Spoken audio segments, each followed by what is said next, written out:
Welke Netgear Access Points categorieën zijn er en voor welke doelgroep zijn de bijbehorende Access Points? Ik ben Erik en leuk dat je kijkt naar deze aflevering van Netgear Tips en Tricks. Zoveel mensen, zoveel wensen en dat resulteert bij ons in een behoorlijk scala aan zakelijke wifi 6 oplossingen.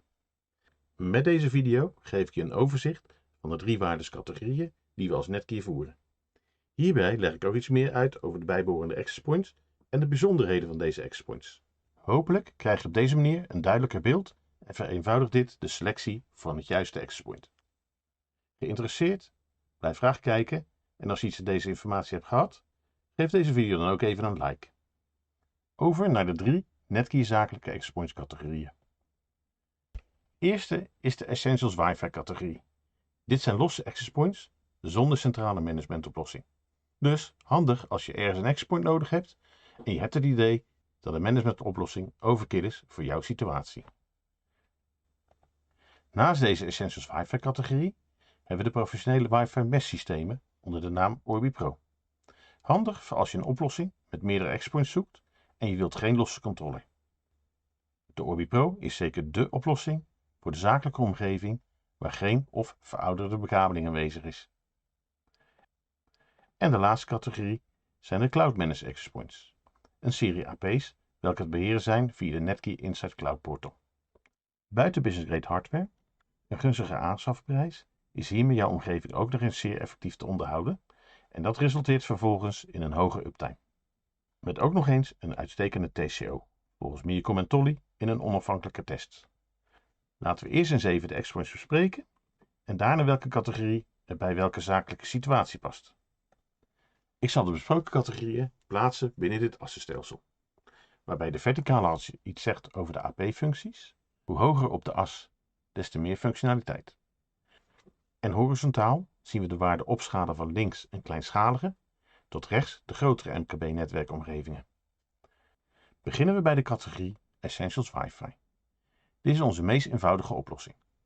De doelgroep voor deze access points zijn kleine bedrijven of het thuiskantoor waar een enkel access point nodig is. Deze AP's hebben naast kwaliteit als kenmerk een eenvoudige installatie en een gunstige prijs. Wens je gewoon een access point zonder de mogelijkheid van een waardescontrole of cloud management, omdat je dit type management als overkill ziet voor jouw situatie, dan zit je met Essentials Wi-Fi AP's van Netgear goed. We hebben een basisserie, hier links afgebeeld, die je gewoon bovenop een kast of op de hoek van je bureau kunt plaatsen, en daarnaast afgebeeld een variant met een wat robuustere chipset voor aan het plafond of aan de muur. De eerste 2 AX access points uit de Essentials serie zijn de WAX 202 en de WAX 206.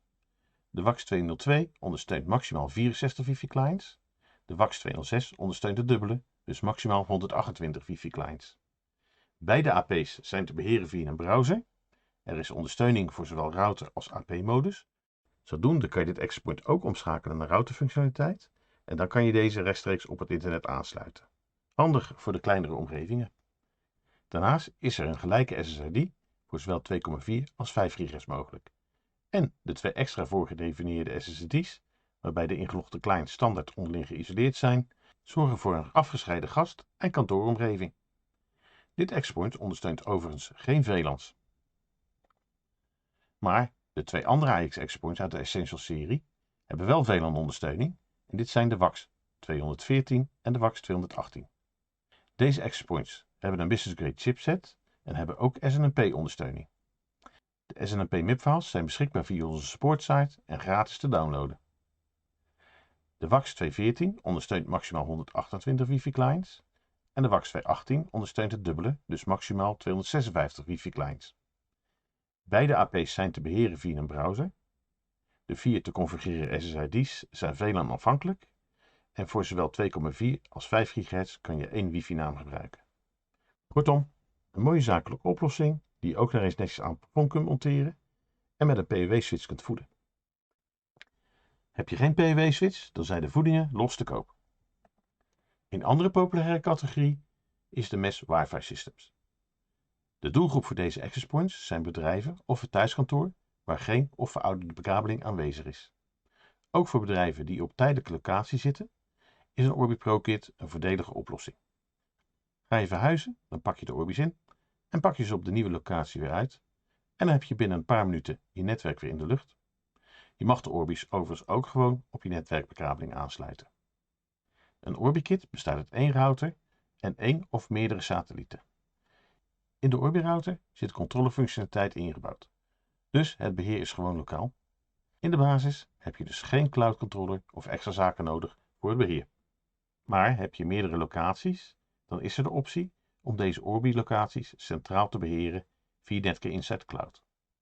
Ongeacht het aantal Orbi-satellieten heb je per locatie slechts 1 Insight abonnement voor de Orbi-router zelf nodig. Binnen Insight is er ook nog de mogelijkheid om je op extra diensten als bijvoorbeeld content filtering te abonneren. Hierdoor maak je de omgeving achter de Orbi-router weer een stuk veiliger. Ook voor MSP's is het mogelijk om je klanten met een Orbi Pro Kit remote te beheren. Dit kan via Insight Pro. Bij de Orbi's zit standaard een mooie muurbeugel, dus als je de Orbi's niet op de kast of je bureau wil zetten, dan kan deze netjes aan de muur worden gemonteerd. Beide Orbi's ondersteunen maximaal 4 VLAN's. Deze VLAN's zijn voorgedefinieerd. Hierdoor is met relatief weinig VLAN-kennis een en ander eenvoudig en veilig in te stellen. Het verkeer tussen de VLAN's is geblokkeerd, maar kan eventueel opengezet worden. De SSH30 ondersteunt maximaal 4 satellieten en de SSH80 ondersteunt maximaal 6 satellieten. Zo kan je met deze Orbi Pro systemen makkelijk een klein tot middelgrote MKB-omgeving opbouwen voor de Benelux-regio. Een Orbi-systeem is volledig onafhankelijk lokaal te beheren via een internetbrowser als Firefox of Chrome. De 4 SSID's vertegenwoordigen ieder een eigen VLAN en de SSID-benaming en wachtwoorden zijn gelijk voor zowel 2,4 als 5 GHz. Besluit je om de Orbi's met Insight te beheren, dan kan je ook gebruik maken van de Insight-app. Voor bedrijven die thuiswerkers hebben, zijn de Orbi Pro systemen een prima remote te beheren en te beveiligen oplossing. De laatste categorie heet Cloud Managed Wi-Fi. De doelgroep voor deze access point categorie zijn organisaties en bedrijven vanaf de ZZP'er tot met de bovenkant van het MKB. Met Insight is het mogelijk om een access point omgeving zowel remote als lokaal te installeren, configureren en te onderhouden. Insight werkt door middel van een webbrowser en een app waarmee je op een eenvoudige wijze de taken als systeembeheerder kunt uitvoeren.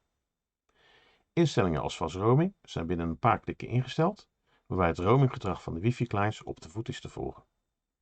Periodiek firmwareonderhoud en rapportage kan volledig geautomatiseerd worden. Wireless authenticatie kan je vanaf een eenvoudige SSID met WPA 2 of 3 tot en met een Dynamic VLAN oplossing configureren. Daarnaast kan je deze access points ook bekabeld opstellen en is er ook de mogelijkheid om deze te gebruiken als mesh access points onder Insight. Deze functie heet Instant Mesh. Kortom, een uitgebreide op het MKB gerichte featureset met een hoge efficiëntiegraad en daardoor een hogere uptime. Kijken we naar de eerste 2 Cloud Managed Access Points, dan zien we dat deze wat betreft performance dezelfde specificaties hebben. Het zijn beide dual radio access points, die zowel op 2,4 als 5 GHz de Wi-Fi 6 standaard ondersteunen. Uiteraard zijn deze access points downloads compatible met de vorige Wi-Fi standaarden. Overigens geldt dit voor al onze Wi-Fi 6 access points. De WAC 610i is zodoende de oude uitvoering van de WAC 610.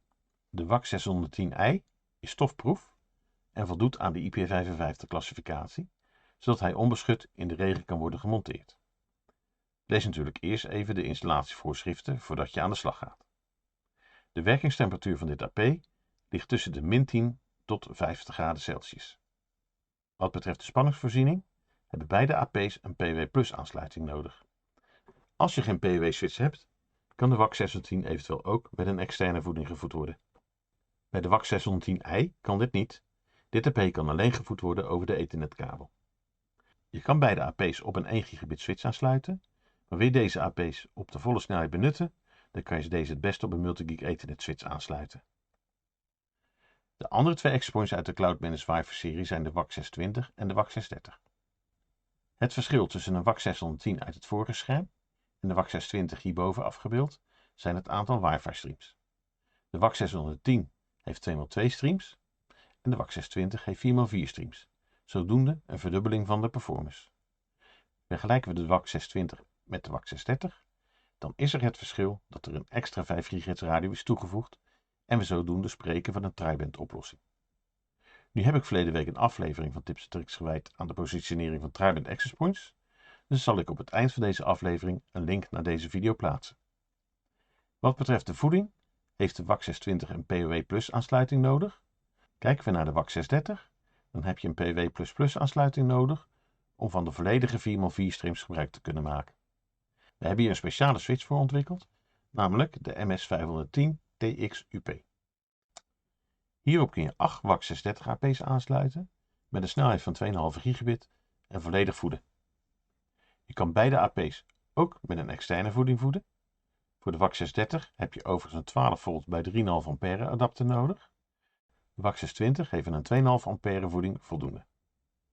Sluit je de WAC 630 op een PoW Plus switch aan, dan gaat het AP wel werken, maar dan wordt het aantal streams geknepen naar 2x2.